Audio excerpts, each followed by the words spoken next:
How is it going, everyone? It's Caleb Lemon here, and today we are going to be talking about Happy's Humble Burger Farm on the Xbox Series X. This is a very different type of horror game that takes place in a post-apocalyptic world where you are a manager of a restaurant.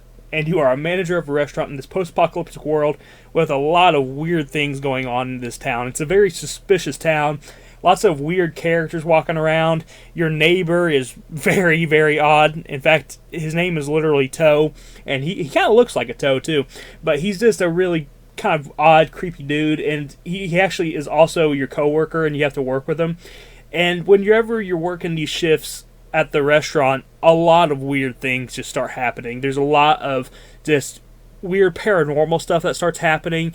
There's some really bad things that happen if you serve customers the wrong item. If you give them the wrong item too many times, your actual store manager, I guess you could call it, will show up. And the store manager is basically an evil, corrupted cow uniform. And it has a zipper that it unzips, and its insides are fleshy and stuff, and it tries to grab you and drag you away into its depths. And it's pretty creepy, I'll give them that. They did a really good job with the design of this game. First of all, I love the graphics of this game because it looks like a PlayStation 1 game. They went with this classic PlayStation 1 aesthetic, and it looks really, really good.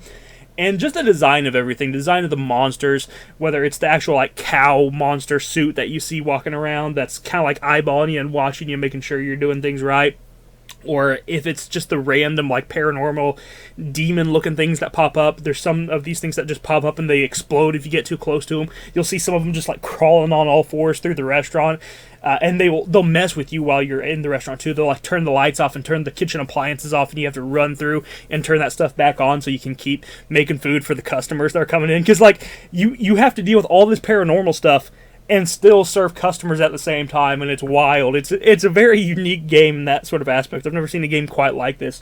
But just its aesthetic, the way it looks, its setting, everything about that is just so much fun, and I really enjoy it. This game, I don't want to say it has much of a twist, because it basically tells you what's going on at the very beginning. If you watch the game as it starts up and kind of boots up, it gives away what it is immediately. And if you see that, you're like, okay, so this is what this game is doing. I'm not going to say it just in case maybe some people didn't catch it and it does end up being a bit of a spoiler, but things are not as it seems in this town, and the game pretty much tells you that as soon as the game starts up, So there's some odd stuff going on, and you got to escape. You got to get out of this town. You got to get out of this setting. And it just ends up being a really fun adventure with a lot of just weird and creepy things going on, and you get to explore so much of this town too. Not only are you working at this burger restaurant, but you do get to go home and go to this apartment that you have. You can sleep in the apartment. You have a shower you can turn on. If you're lost health or you're using too much of your energy, you can regain your health and energy by taking a shower. And then you just have this nice little town that you can walk around after you're done and just explore. And you have so many different places to explore. There's a graveyard you can explore. There's some restaurant. It's a coffee shop that you can explore. There's a little medical station. There's a pawn shop. There's a museum, and there's this creepy factory that you'll have to go to at some point. And when you go inside there's a weird mystery going on inside that factory, and it will help you progress the game. And when you actually see what that factory holds, and you actually start seeing some of the boss fights that you're going to have to encounter once you go into that factory, it gets wild. That's when the game really starts getting wild, when you go into that factory and you see the big boss that you have to fight, and you're like, okay, this game is going in a direction I did not expect, but I actually like it. So I really enjoyed that. But overall, just everything about this game is so much fun. I really love the exploration of just exploring this town, trying to find out the lore, see what is going on and why everything is like this. And it's cool too, because while you have this kind of weird post-apocalyptic stuff, there's all this paranormal stuff going on too, with these demons crawling around, with this weird cow thing, and it's just okay, this is sci-fi. Is this an actual monster? What is this thing that's following you around? And even when you get towards the end of the game and you kind of get everything resolved, that paranormal aspect doesn't go away, and I really like that. It's okay, this thing actually, is paranormal in some sort of way, and they did a really good job conveying that. So I really love how they handled the story and the exploration of this. And the actual gameplay itself it plays really, really well. You know, you're constantly in the restaurant making burgers and stuff whenever you need to go and do your like shift at work. You're making burgers, you're making hot dogs, you're making drinks and shakes for your customers. You have to throw them in a bag and take the bag and then throw it at the customers so they get the order that they need. And you have to do it in a certain time limit, so you're kind of rushed and you're trying to do everything pretty quickly. And then as you play, you unlock more things in your restaurant, but it also makes more things go wrong. You know, like at some point, you'll start having to doing more than just cooking. You'll have to start actually like taking care of the restaurant. You'll have to start taking the trash out back. You'll have to find live rats that are running around your restaurant and snap their neck and throw them away. That sounds pretty violent and graphic, but that's literally what you do. You grab them, you snap their neck, and throw them in the trash can.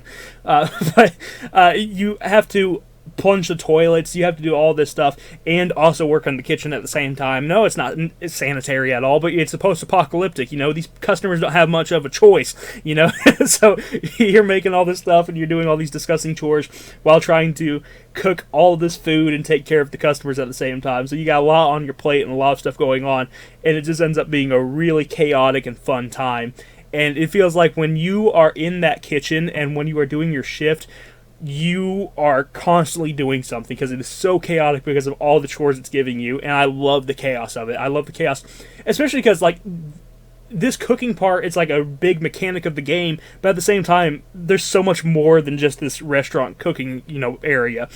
You also have to do all of this, you know, exploration to beat the game. You have to be crafting stuff. You have to craft different items to be able to escape the town. You are working to earn money, and when you earn that money, that goes to the components you need for crafting. So you have so much going on, and it just all these different aspects combine to make just a really fun game and a really fun experience. And I cannot recommend this game enough. And it goes on sale constantly.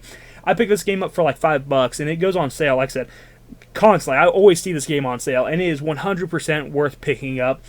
I think that this is a really fun game. It's a really fun horror game, and it does just a really nice twist on the mascot horror stuff by just giving you this awesome town to be able to walk around in and explore. And it's really cool. I really did enjoy it. And I also did even complete this game completely. I got 1,000 out of 1,000 gamer score on this game, and I think that the achievements are very fair, which is really nice. So anytime a game has achievements and it does them in a way that feels fair, I'm always down for. So I was really happy with that. And when you do beat the game, you also unlock an endless mode, which lets you just keep cooking food in the kitchen. So if you actually really like the cooking aspect of this game, you can go and you can just do endless mode once you beat the game and just keep cooking food and keep making food if that's what you enjoy. I personally, while I like the cooking aspect, I like the cooking aspect mixed with the horror. So I would rather just replay the story or just keep playing the story from my last save instead of doing that.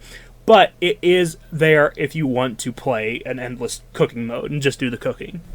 So the only complaints I really have with this game would be the fact that sometimes this game feels like it's a little bit trial and error with some things.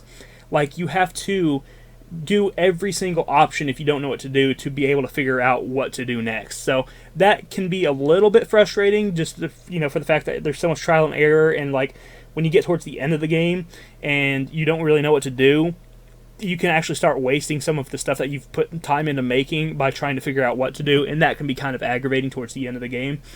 And then the other thing I would say is that it is glitchy with the endless mode. When I started up endless mode, it kept saying feed him for my main objective. And without going into spoilers, that was a quest item or a quest objective from the main storyline, but whenever I went to endless mode, it would say that, and it wouldn't actually let me start doing the restaurant endless mode.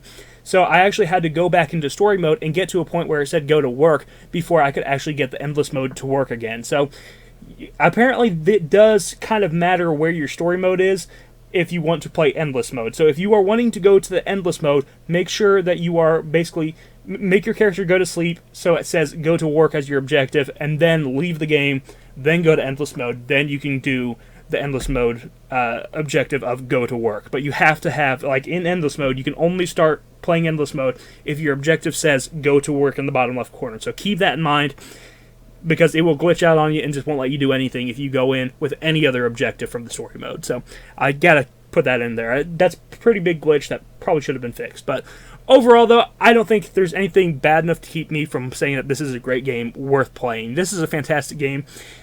it's just such a weird setting, such a fun setting, and I really do enjoy it. And I 100% think that this is one of the best horror games that has been on the current generations of systems. So definitely go pick up Happy's Humble Burger Farm on the Xbox Series X or whatever other system that it is on. I think it's pretty much on everything, so go pick this game up and try it out because it is a lot of fun. But thank you guys for watching. I hope you enjoyed this. If you did, hit the like button, subscribe button down below. I'll see you in the next one. You have a wonderful day. Bye-bye.